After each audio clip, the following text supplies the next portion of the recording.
dit merci au Seigneur pour la grâce qu'il nous fait ce matin d'être dans ce temple. C'est ma première fois d'être ici. C'est pour moi un privilège d'être parmi vous. Et je voulais aussi dire merci à mon pasteur, le pasteur Noufé, qui nous a donné l'occasion de pouvoir être là, parce que s'il n'avait pas donné sa caution, on n'allait pas être ici. Et dire merci aussi à mon pasteur Oumar, qui est comme moi un père. On a commencé ensemble et on continue d'évoluer ensemble. Que le Seigneur le bénisse. Nous voulons aussi dire merci au président. C'est pour moi un privilège. Et je suis fier de prêcher dans son église. Donc je ne suis pas n'importe qui. Amen. Toi aussi tu n'es pas n'importe qui. Parce que tu es dans l'église du président. Donc nous sommes les meilleurs. Amen. Même si tu ne sais pas que tu es meilleur, tu es meilleur. Il y a d'autres qui ne savent pas. Nous allons parler de la libéralité, comme le pasteur a dit. Vous savez, des fois, les thèmes, ça fait que c'est tellement joli que des fois, on ne comprend pas les choses. Ce thème est trop joli. Le Saint-Esprit en donne nos limites pour l'exercice de la libéralité. Mais nous allons prendre le thème qui n'est pas trop joli, mais qui est trop bon. Amen. Ça ne veut pas dire que ce thème n'est pas bon, mais c'est trop joli. C'est trop joli. Donc, nous disons merci à notre papa qui a donné le thème, c'est bon. Je disais à ma femme que quand on parle de la libéralité, les chrétiens pensent que c'est parce qu'il faut donner à quelqu'un, tu es trop gentil. Parce que quand tu es riche, il faut donner. Donc, quand on parle de la libéralité, je n'ai rien. Comment je peux faire la libéralité? C'est dans ce sens on voit ça. Mais nous allons parler d'une manière directe. Qu'est-ce que c'est l'offrande? Parce que la libéralité dans la Bible, on parle de ça peut-être 12 fois où tu vois la libéralité, 13 fois. Mais quand on parle de l'offrande, c'est toute la vie. Amen. Donc on parlera de la racine de la libéralité. C'est l'offrande. Parce qu'on doit donner avec la libéralité. On doit donner libéralement. Donc, c'est donner là qui est l'offrande. Donc, nous commençons par la racine et nous terminons par les fruits. Amen. Amen. On est d'accord? On n'a pas assez du temps, mais on a assez d'oreilles pour écouter. Que le Seigneur nous bénisse.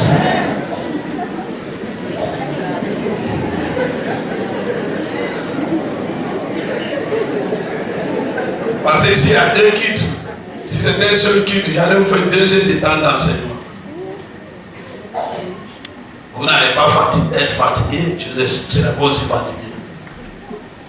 Vous allez vouloir même 4 heures du temps, tellement que ça sera doux. Qui pense que ça sera doux? Si vous êtes d'accord, ce n'est pas moi qui ne vais pas être d'accord. Pourquoi l'offrande? Et qu'est-ce que c'est l'offrande? Toutes ces questions. Tous les jours, on parle d'offrande. Comme notre papa parlait tout à l'heure. Quand on parle d'offrande, le chrétien est sur ses gardes en même temps. Mais vous avez raison. Parce que quand tu ne connais pas le fond des choses, tu as raison. Mais quand tu connais, c'est fini. Si tu sais ce que c'est l'offrande cette semaine, quand on va parler de l'offrande, tu seras plus content que tout le monde. Et quand on ne fait pas d'offrande, tu es énervé. Allez-y demander à André. Quand il y a l'offrande, tout le monde est content. Quand il n'y a pas d'offrande, les gens ne sont pas contents. Pourquoi? Parce qu'ils savent ce que c'est. On ne peut pas parler des Danois et bien d'autres coins où ils ont su ce que c'est l'offrande. C'est une petite révélation qui va changer la vie de chacun de nous. Ça est dans la Bible, quand on parle de révélation, on ne parle pas de quelqu'un qui a dormi et puis rêvé. C'est différent. La vraie révélation, c'est découvrir une vérité dans la Bible que tu communiques sans interpréter. Parce que la Bible s'interprète elle-même. Vous savez, je suis sorti de l'enseignant, Kwaï Rosselin, enseignant. Et moi, enseignant. Non. Je ne suis pas enseignant, mais j'enseigne. Comment Dieu peut dire, je le jure par moi-même, parole de l'Éternel. À cause de ce que tu as fait, je veux te bénir. Ça m'a touché. Depuis Abraham, il était obéissant, il faisait tout. Mais quand on arrivait sur l'offrande, Dieu va jurer. C'est fort. Depuis tu pries, Dieu ne va pas jurer. Il ne jure pas sur ta prière. Il ne faut pas jurer sur ton jeu de prière. Mais quand ça arrive sur l'offrande, il jure. Pourquoi? Parce que tu as fait cela. Comment Dieu peut dire à Abraham, maintenant je sais que tu me crains. Donc Abraham ne craignait pas avant. Depuis chapitre 12. Quand on arrive sur l'offrande, Dieu change de couleur. Il change de comportement. Comment peut Dieu dire à quelqu'un, une prostituée reconnue, titulaire, de venir devant Jésus? Jésus va lui dire que tes péchés te sont pardonnés, tous tes péchés, sans qu'elle ne confesse un mot. Offrande. Je prêchais au début, je dis la puissance de l'offrande. Il y a beaucoup de temps, j'ai près de 50, même si je dois écrire livre comme les autres, je serai un babatier. Mais Dieu ne m'a pas dit d'écrire livre. Amen. Beaucoup de choses. Comment Jésus peut dire à quelqu'un que vous voyez cette pauvre fleuve, elle a donné plus que tout le monde. Pourquoi c'est quand il y a offrande, Dieu parle. Il n'y a rien qui dit Dieu parle-moi. Dis seulement un mot. Il ne va rien dire tant que tu n'as pas rentré dans le contexte de sa manière d'agir. Il n'y a rien qui dit Dieu parle-moi. Moi, Dieu me parle tous les jours. Si je veux qu'il me parle, si Dieu fait ce qu'il veut, il parle. Parce que quand tu donnes quelque chose à quelqu'un, il va parler.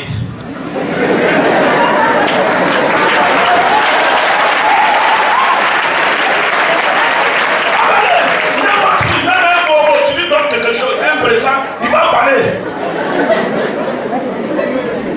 Mais on s'est pas dit, il faut que Dieu parle, il faut que Dieu parle. Des fois, on crée nos propres paroles. Et puis on dit à parler. Pour que Dieu descende, il faut prendre. Rien qui dit que Dieu descend, agit. Et puis il commence, il parle en langue 30 minutes, il ne descend pas. Mais quand il offrande, il descend. Dans Genèse 46, Isaac, comme il s'appelle Jacob, qu'on appelle Israël, il n'a pas prié, il a simplement fait offrande, Dieu est venu. Il dit, je vais avec toi en Égypte. Et les amis, il dit, non seulement je t'accompagne, mais je te l'amène. Il vient. Dans 1 roi 3, quand Salomon n'a pas prié en langue, il a simplement fait ce qu'il doit faire, que Dieu aime. Dieu est venu, il dit mon petit, demande ce que tu veux. Il a demandé ce qu'il voulait, Dieu dit c'est petit. Ce que tu n'as pas demandé, je vais te donner. Pour qu'avant toi il n'y a personne, après toi il n'y aura personne. Parce que tu viens de faire ce que les autres n'ont pas su faire. Et c'est pour cela que je suis venu. Ceux qui sont très parlants là, ils n'ont pas continué. Quand ils vont finir de parler en langue, on va se croiser. C'est pas mauvais de parler en langue. Moi-même, j'en parle. Beaucoup même. Amen. C'est pour dire quoi? Tout cela, c'est pour montrer que pourquoi Dieu aime tant l'offrande. Et au cours de la semaine, vous allez découvrir beaucoup de choses. Et vous pensez que l'adultère, c'est le plus grand péché. Vous allez voir dans la Bible, vite à vite, que le plus grand péché, c'est quand tu donnes pas l'offrande. Je ne vais pas dire philosophie. Dans la Bible, noir sur blanc. Si ta Bible, c'est rouge sur blanc, ça sera la même chose. Si c'est sur tablette, ça sera la même chose. Où la Bible dit que ne pas donner offrande, mépriser l'offrande est un très grand péché. Très grand péché. Or, l'adultère est un si grand péché. Donc, très grand est plus grand que si grand.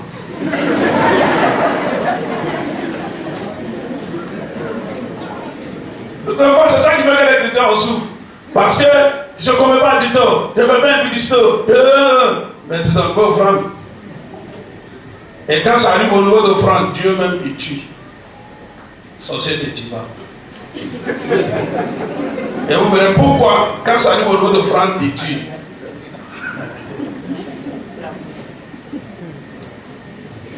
Il n'y a pas de temps ici pour causer, donc on va prêcher. Tout ce que je suis en train de faire, c'est causer. Hein. Je n'ai pas encore commencé l'enseignement. Comment Dieu peut dire, mettez-moi de la sorte à l'épreuve? Comment Dieu peut créer un examen où nous serons des examinateurs?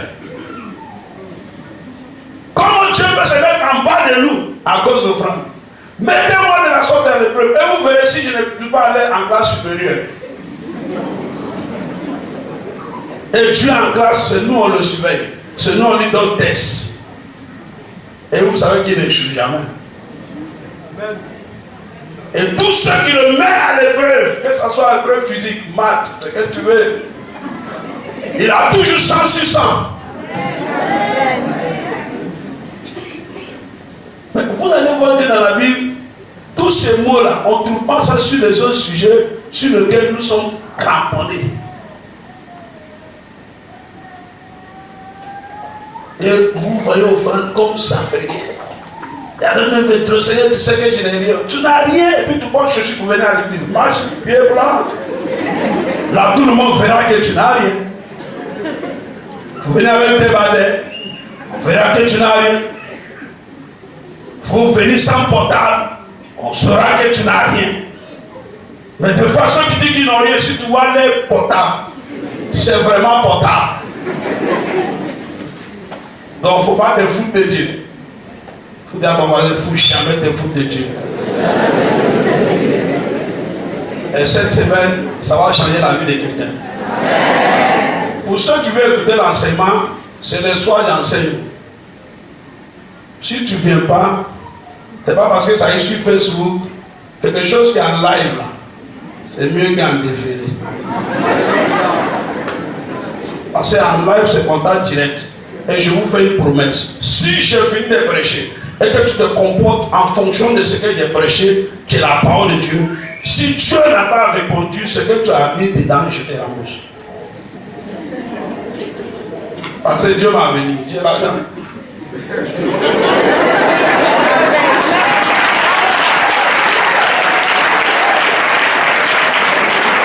C'est un moment de ne pas parler où je suis quitté et puis où je suis arrivé. À cause de ce que j'ai prêché. C'est ce que j'ai fait. C'est ma vie de chaque jour. C'est la vie de mes enfants. C'est la vie de ma femme. Chaque dimanche, je donne à Dieu 40 000 francs comme offrande. Ça veut dire qu'il pleut, qu'il neige. Chaque année, j'augmente. Chaque année. Ça veut dire, ma femme, c'est 25 000 francs. Mon petit enfant que tu as vu ici, il a débrouillé 4 000 tissus. École de dimanche. Il y a des jours, il donne 10 000 francs. École de dimanche, tu donnes à ton enfant 25 francs. Quel enseignement tu donnes à l'enfant? C'est pour lui dire que Dieu n'est rien. Mon fils, cherche-toi. Ton enfant mange plus d'argent que Dieu. C'est que l'enfant est plus grand que Dieu. Or, nous, quand nous prions, nous disons que Dieu est grand. Mais quand quelqu'un est grand, il consomme plus.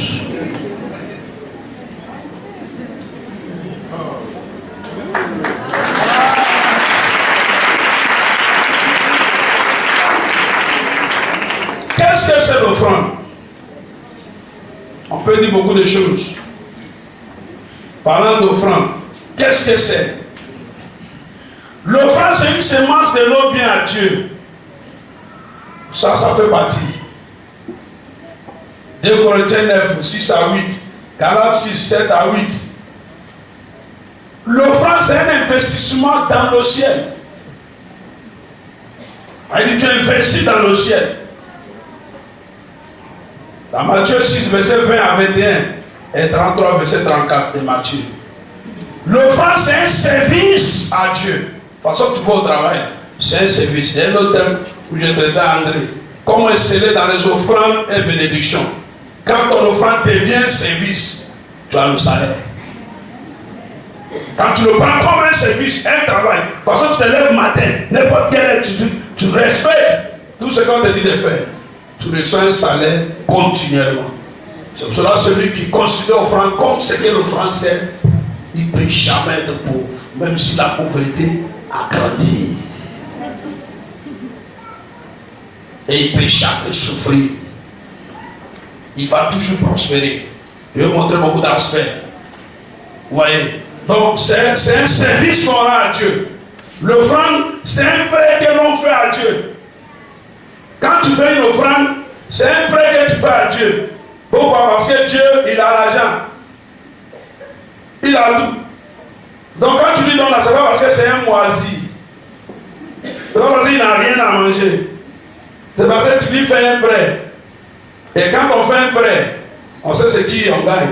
Or, chez Dieu, le remboursement d'un prêt, c'est au minimum 100%. Or, Dieu sait que celui qui prête, celui qui emprunte est l'esclave de celui qui prête. Donc, comme c'est comme ça, dès que tu lui prêtes, il rembourse vite pour ne pas être ton esclave. Il connaît. Connaissez. Le reste, c'est.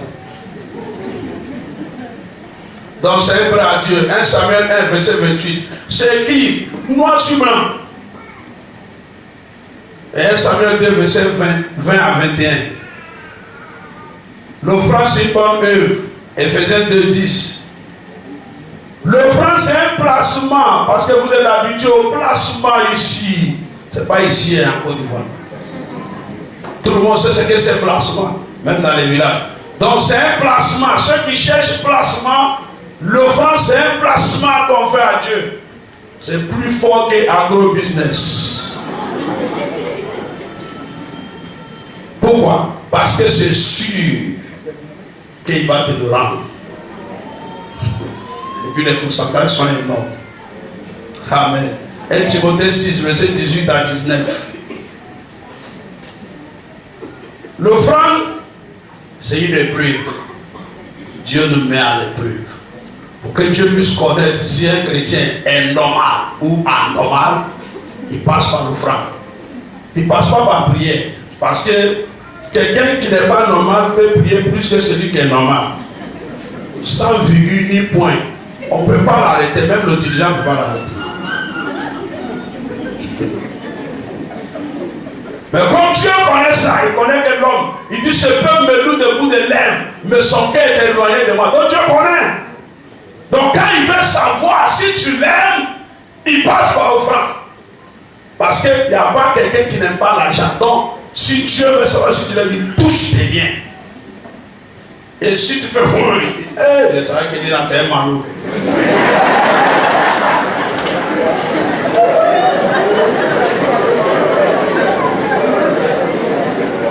Et à partir de ces messages, Dieu va mettre les gens à l'épreuve.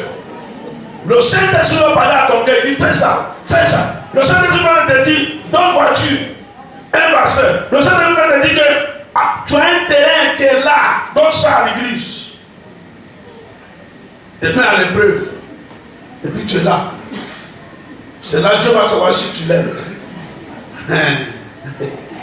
C'est une épreuve. Derrière, ils sont là, je suis chrétien, ils sautent ici, ils chantent ici, ils dansent ici. Dieu dit, attends, finis de danser. Je ne vais pas te distraire, danse bien.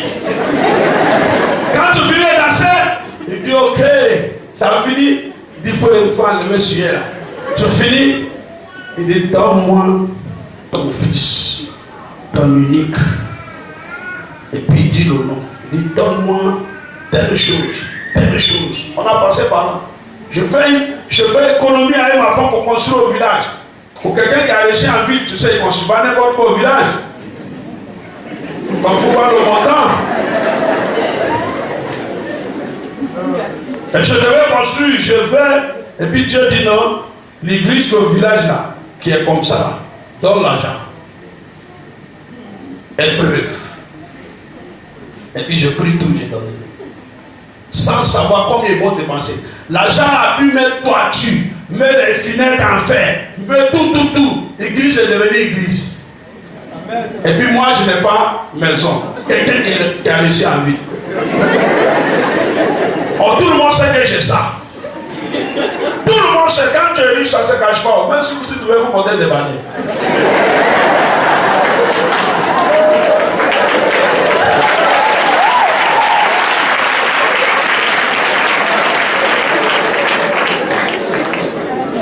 puis je me retourne. Après, je vais vous dire la fin des films. C'est ça que je vais vous dire. Au moment où je faisais ça, les gens se sont moqués, y compris mes propres frères, même père, même mère, chrétiens, président de la jeunesse, Adé, dit mon frère est devenu fou. Mais à la fin, c'est trop doux.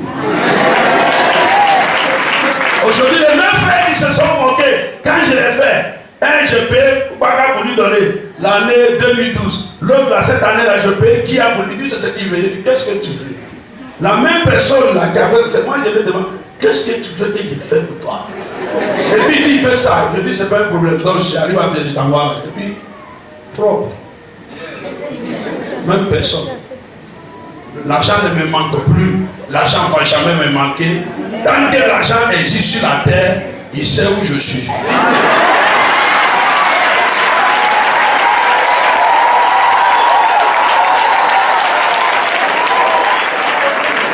Ce sont des choses qui vont nous arriver très bientôt. Tu ne vas plus courir après l'argent, mais l'argent connaît ta destination. Lui-même, il vient te trouver. C'est ça qui fait qu'on souffre. Parce qu'on ne fait pas ce que je vais enseigner tout à l'heure et on court après l'argent. On a vu que l'argent s'est fait des ailes, il s'envole, tu ne peux pas l'attraper. Toi, tu n'as pas des ailes. Ça comme ça tous les matins, tu vois les gens te courir avec l'argent. Il faut jamais trouver l'argent parce que l'argent il a des ailes, toi ta pied, tu ne peux pas l'attraper. Mais si tu veux, comme il a des ailes, tu fais ce que tu as dit, lui comme il s'envole, il vient se reposer chez toi. C'est lui-même qui vient. Et dans Ézéchiel 44, verset 28, verset 30 précisément, Dieu va dire que quand tu vas donner les offrandes, la bénédiction va se reposer dans ta maison.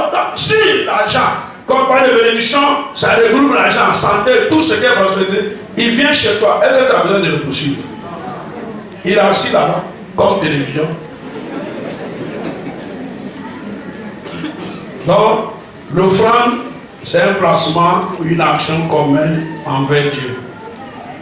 Dans Malachie 3, verset 10, Genèse 22, 1 à 18, 2 Corinthiens 8, verset 1 à 7. C'est un culte.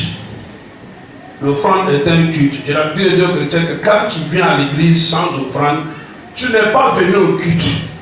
Tu sais ce que tu es venu faire. On n'adore jamais sans offrande.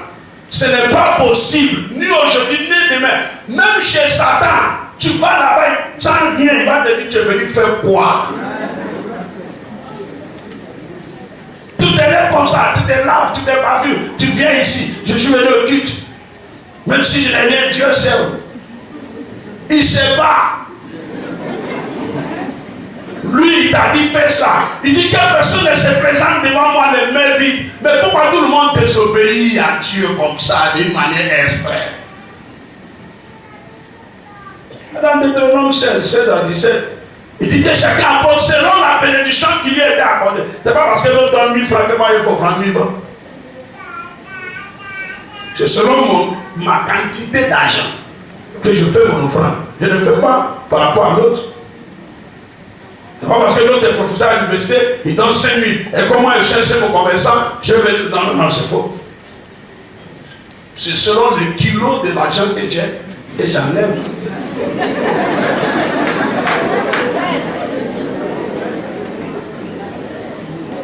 Offrir les péchés dans une église. Un jeune s'est révolté. Par rapport aux offrandes de mes enfants, il s'est révolté. Il dit c'est pas possible. Lui donnait 200 francs. Quand il finit de prêcher, le thème de message de Dieu là, c'était Dieu multiplie l'argent. Chinambori ne multiplie pas l'argent, il vole l'argent. Mais Dieu lui multiplie l'argent. Et le jeune s'est engagé. Aujourd'hui, il est au trésor. Lui-même, il fait rentrer les gens.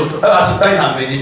De 200 francs, il a pris l'engagement pour dire à partir d'aujourd'hui, comme les enfants de Mobi, si l'enfant donne cet homme, moi je donne 5 000. Il n'avait pas ça, il a pris l'engagement. C'est ça qu'on appelle la repentance. Et quand il a pris l'engagement, qu'est-ce qui s'est passé? Toute la semaine, il n'a pas pu avoir 5 000. Il a eu 2 000. Il a donné. Dieu regarde le cœur.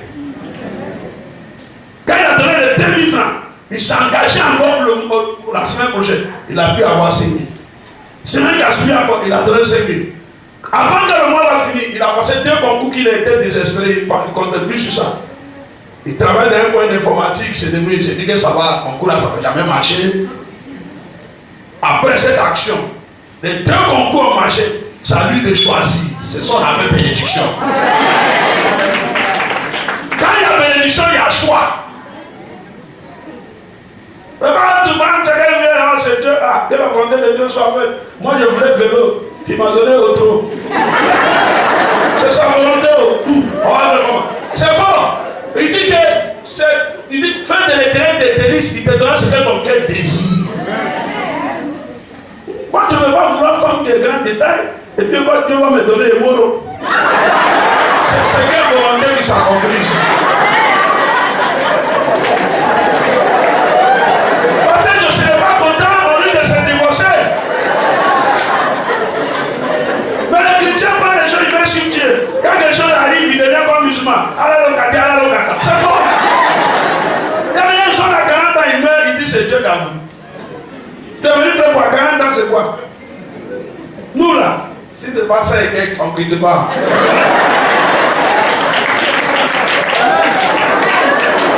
Parce que le Seigneur est dans l'île. Alors, tout le monde, ils l'ont frappé à mort. Quand les gens sont partis se lever, il dit, mais pas. Quand le temps est arrivé, il dit, le temps est arrivé. Quand ton temps arrive, tu connais. On va mourir comme ça. On est prévu. Même si je suis dans l'avion, l'avion est prévu de tomber, il faut me descendre et puis remonter pour tomber.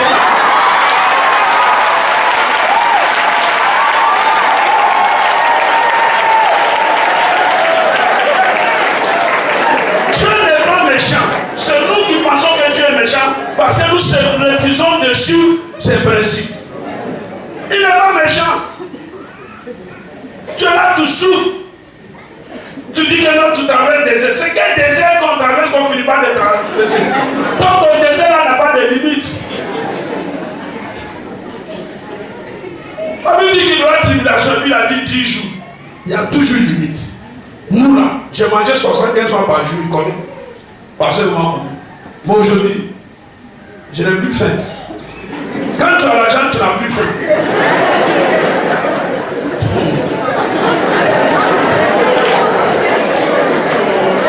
Je vous l'assure, faut-il Dieu de te bénir, tu vas voir que tu n'auras plus faim. Ceux qui ont faim là, ils n'ont rien. Parce que manger, c'est une distraction. Maintenant, celui qui a l'argent là, sa distraction, c'est de compter les bienfaits de Dieu. Donc il n'a pas le temps. Il ne faut pas être dans un grand quartier comme ça et puis être dénié. Il faut dire à ton voisin, il est refuge.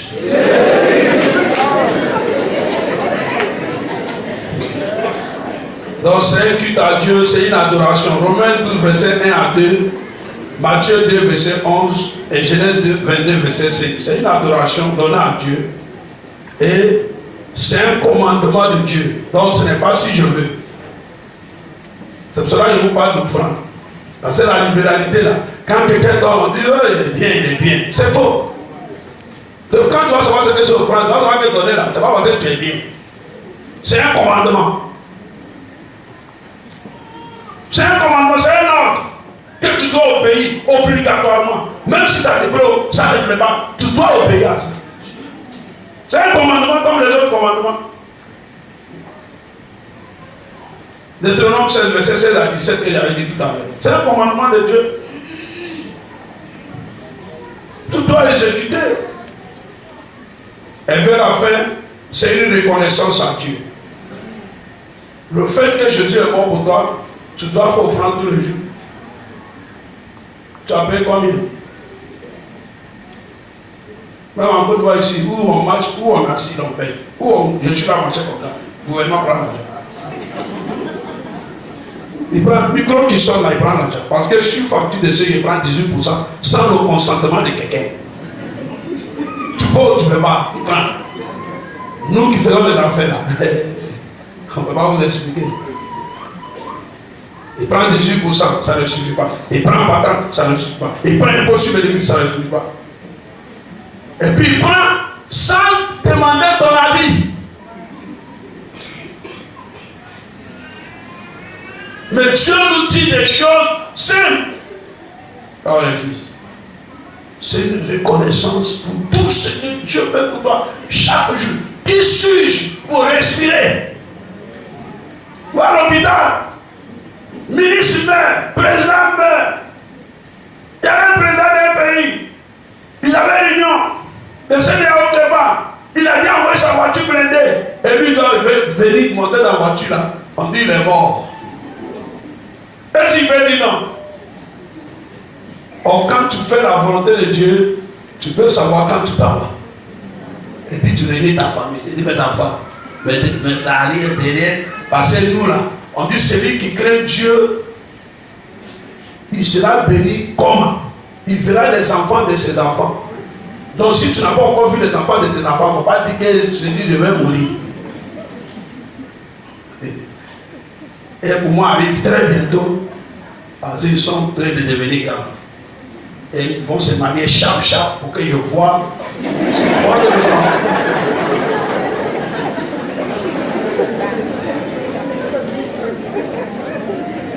Psaume 50, verset 14. Psaume 50, verset 23, ça glorifie Dieu. L'offrande glorifie Dieu. Ça honore Dieu. Ceux qui veulent honorer Dieu, ça honore Dieu. Proverbe 3, verset 9 à 10. Mais ce n'est pas tout cela qui est le sujet du jour. Qu'est-ce que c'est l'offrande? Lévitique 21. Verset 6. Verset 8. Verset 17. Verset 21. Verset 22. Amen. On verra d'autres chapitres et d'autres versets. On commence par là. Lévitique 21. Si tu as trouvé, vous allez voir ce qui va nous intéresser dans ce passage. C'est ça qui est la révélation. Et quand tu sais ça, quelqu'un ne peut pas te dire que l'offrande était une escroquerie spirituelle. Il y a d'autres qui disent que c'est escroquerie organisée. Moi, je ne viens pas pour escroquer. Moi-même, j'ai l'argent, j'ai escroqué qui? Je veux venir t'encourager. Il y a d'autres qui disent qu'il faut faire sensibiliser. Il y a d'autres sensibiliser, c'est la politique. Non. Appel de fonds. Tout ça, là, je n'aime pas ça. Ces mots-là. C'est comme si Dieu n'a pas l'argent. C'est que si vous ne donnez pas, Dieu, lui, se suffit. J'ai un autre terme où je dis que Dieu n'a pas de besoin, mais c'est quel besoin expressement pour répondre à ton besoin, toi tu as besoin. Si tu n'as pas de besoin, ce n'est pas philosophie. Dieu n'a pas de besoin. Et Dieu a besoin d'argent. Il a l'argent, il dit non, l'argent m'appartient d'argent. Il dit le ciel et la terre m'appartiennent. Tout ce que la terre a fait lui appartient, y compris toi-même. Donc toi, tu es plus qui a besoin de quelqu'un. Mais c'est qu'un besoin pour répondre à notre besoin. Et puis je dis aux gens dans Jean 4, quand Jésus a demandé à la femme samaritaine qu'il veut boire l'eau, est-ce que Jésus a bu l'eau? Il n'a pas bu l'eau. Parce que Dieu a vu le besoin de la femme samaritaine, c'est pour cela qu'il s'est approché de lui pour pouvoir sauver cette femme. À la fin, Jésus n'a pas bu l'eau. Il n'a pas soif. C'est la femme là qui avait soif. Il dit, si tu connaissais le nom de Dieu, et celui qui te demande à boire, tu allais lui demander à boire. Lui-même, il a fini avec l'eau. Son décision lui appartient.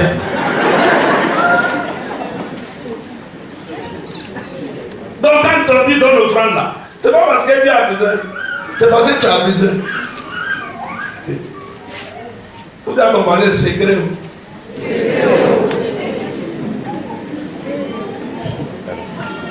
Verset 6. Ils seront saints pour leur Dieu. Ils ne profaneront pas le nom de leur Dieu.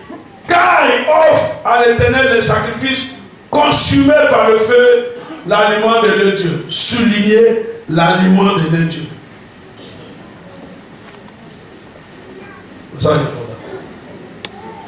Le sacrifice qu'on donne à Dieu, qui est l'offrande, est l'aliment de Dieu. Et c'est répété dans verset 8 encore. Il dit encore que tu regarderas un sacrificateur comme saint. Pourquoi? Le sacrificateur aujourd'hui, c'est nous tous. Nous sommes un groupe de sacrificateurs parce que Jésus est le souverain sacrificateur et nous sommes les petits sacrificateurs pour offrir des sacrifices à Dieu sur tous les plans. Sacrifie de louange. Sacrifie de notre corps. Et au finish, pour savoir si tu offres des sacrifices, le sacrifice de tes biens. Tu le regardes comme ce gars, il offre l'aliment de ton Dieu. Il offre l'aliment de Dieu. Il faut souligner l'aliment de Dieu. Aliment de Dieu. L'aliment de Dieu. Au verset 17, la même chose, il faut encore insister sur la même parole. Il dit par Aaron, il dit tout homme de ta race et parmi tes descendants qui aura un défaut corporel ne s'approchera point pour offrir l'aliment de son Dieu. L'aliment de son Dieu. La Bible dit que le témoignage de 2 ou 3 est établi, mais on s'en va sur 5. Verset 21. Tout homme de la race des sacrificateurs de Aaron qui aura un défaut corporel ne s'approchera point pour offrir à l'Éternel les sacrifices consumés par le feu. Il a un défaut corporel. Il ne s'approchera point pour offrir l'aliment de son Dieu. L'aliment de son Dieu. Au verset 22. Il pourra manger l'aliment de son Dieu. Le mot aliment. La Bible le dit. Ça est dans la Bible, on n'a pas pris à lire. Qu'est-ce que c'est un aliment? Nous qui ne sommes pas là à l'école, on est obligé de savoir. Là, je n'ai pas fini 5e. J'ai gagné temps.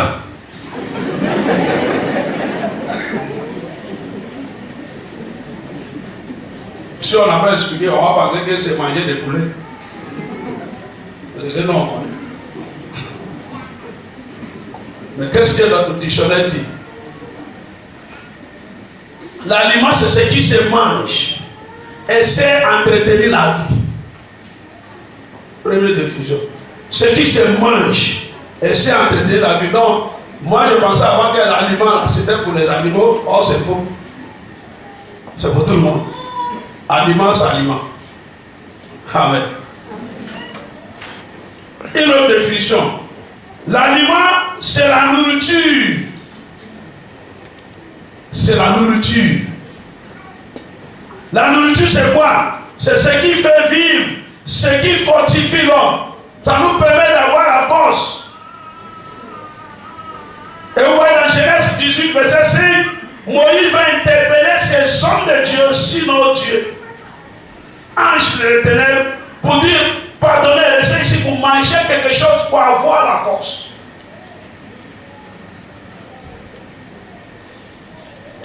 Donc, la nourriture, c'est manger. Ça, tout le monde connaît. Aliment, c'est nourriture. Nourriture. Donne-moi mon manger. Ça, là, tout le monde sait ça maintenant. Prends un repas.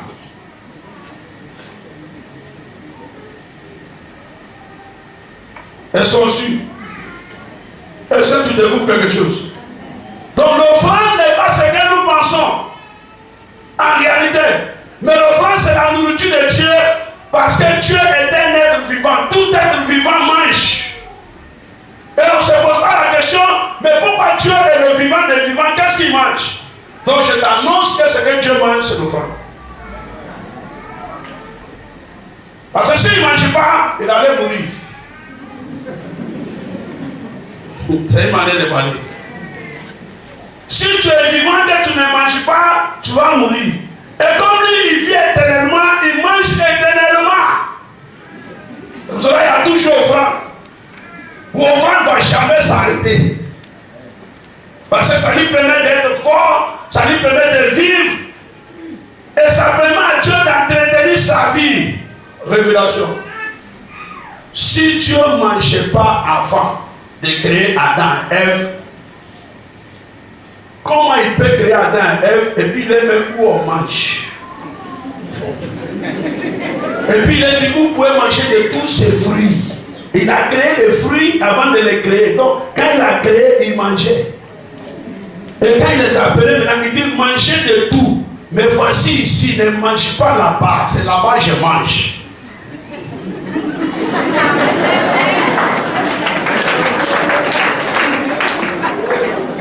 Est-ce que vous suivez? Donc il faut ouvrir les yeux pour savoir que Dieu il ne se trompe pas. Il dit, vous pouvez manger de tous les les arbres qui sont ici. Mais l'arbre de connaissance du bien et du mal, ne mangez pas ça, c'est là-bas, j'ai des gènes.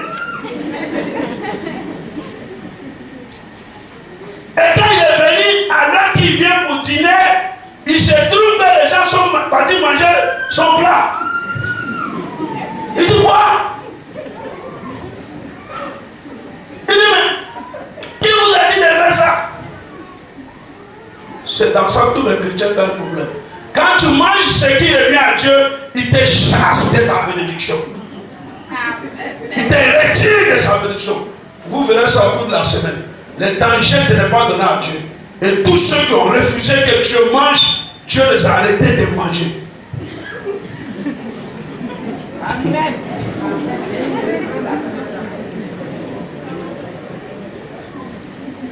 Nombre 28. Il me reste 2 minutes. Si j'arrive où j'arrive, j'arrête. Nombre 28. Chap, chap. Pas de temps ici. Ici, là, c'est Jésus revient bientôt. L'Éternel parla à Moïse et dit, donne cet ordre aux enfants d'Israël, dis-leur. Verset 2. Vous serez soin de me présenter autant fiché mon offrande. Autant fiché. Un commandement clair. Il dit mon offrande. C'est pas offrande du pasteur. C'est pas offrande de l'église. Mon offrande. Il dit quoi? L'aliment de mes sacrifices consumés par le feu, qui me sont d'une agréable odeur. Quand tu déposes offrande, Dieu lui-même, même si les lois il sent, et puis il avance. C'est comme quand on est en train de crier poisson de garba. Quand tu passes, tu as envie de manger. Malgré tout ce qu'on dit sur garba, il n'y a pas moyen d'arrêter ça.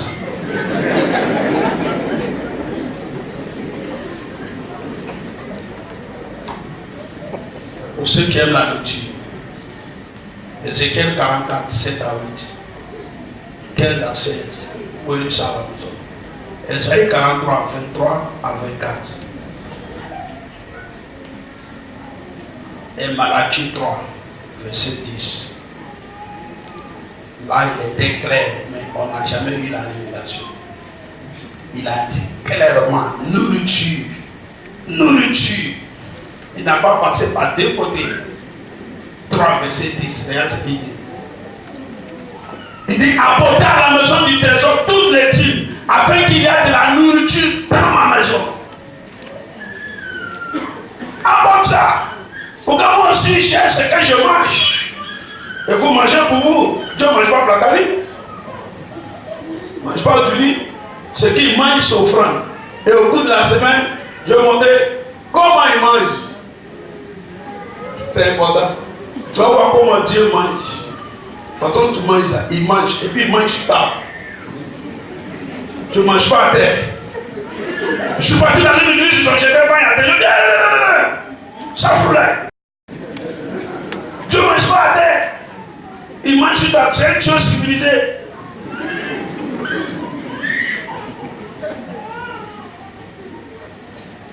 On se tient debout.